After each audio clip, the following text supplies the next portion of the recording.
Hello everybody, it's Foxy speaking and welcome to another episode of Foxy's Fun Inspirational Chats. And today I will be your host.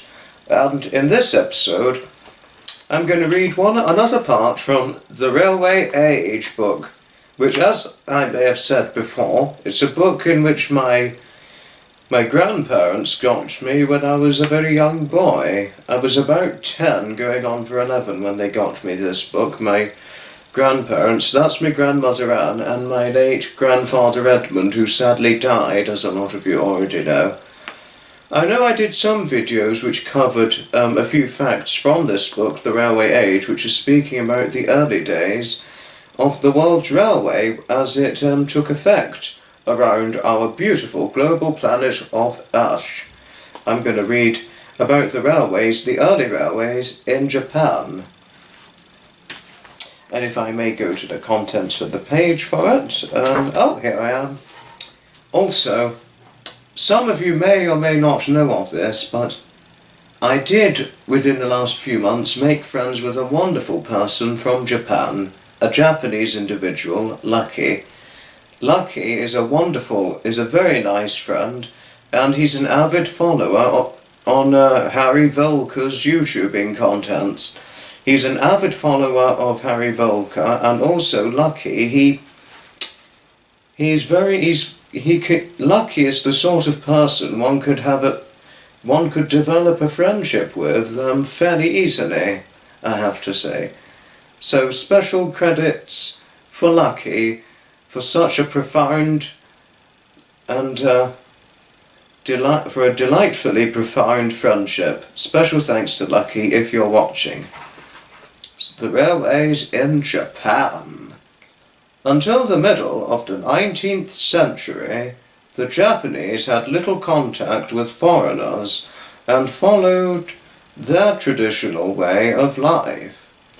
Their seclusion was brought to the end one day in July 1853 when 4 American warships anchored off the Japanese coast. They were commanded by Commodore Matthew Perry, who had been sent by his government to open up trade with Japan. The warships were the first steamships most Japanese people had ever seen.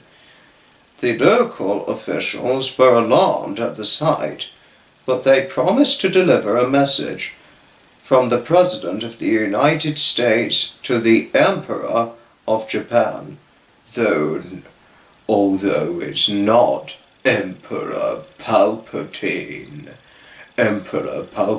of Japan, or the Galactic Emperor of the Galactic Empire, Galactic Emperor Palpatine, who was the Emperor of Japan also in galactic communities. When Perry returned 8 months later, he brought with him a miniature steam locomotive. The American sailors set it up on shore and it drew a train of small carriages. The Japanese crowded round and tried to ride on it. The carriages were too small for them to get into, so they sat on the roof, clinging to the edge as the train steamed along its track, their long silk robes flapping in the wind. They themselves were both amused and afraid at this new experience which heralded the start of another age. It was nearly 20 years, however, before Japan actually built its first railway. In 1872 there was a rice famine in an outlying part of the country.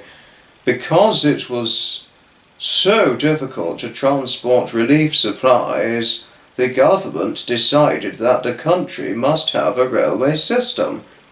The first line, which was built by British engineers, was 29 kilometers long and linked Tokyo with Yokohama. the Japanese found it difficult to get used to the new way of travel.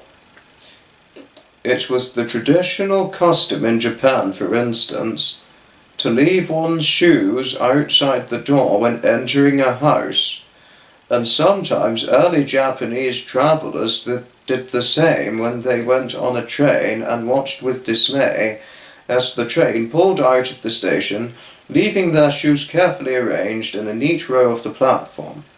Japanese ladies were anxious that their elaborate hairstyles should not suffer during long train journeys, so the railway company provided a device called a makura, on which they would rest their neck at night without disarranging their hair. With the railway came the telegraph, and at first the Japanese were amazed by this. In the countryside, people watched the telegraph wires expecting to be able to see the messages travel along them from station to station.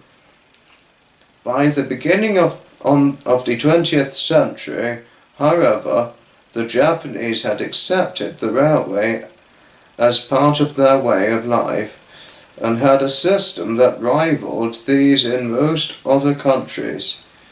Between 1959 and 1962, a new line was built on which bullet trains reached speeds of 250 kilometers an hour.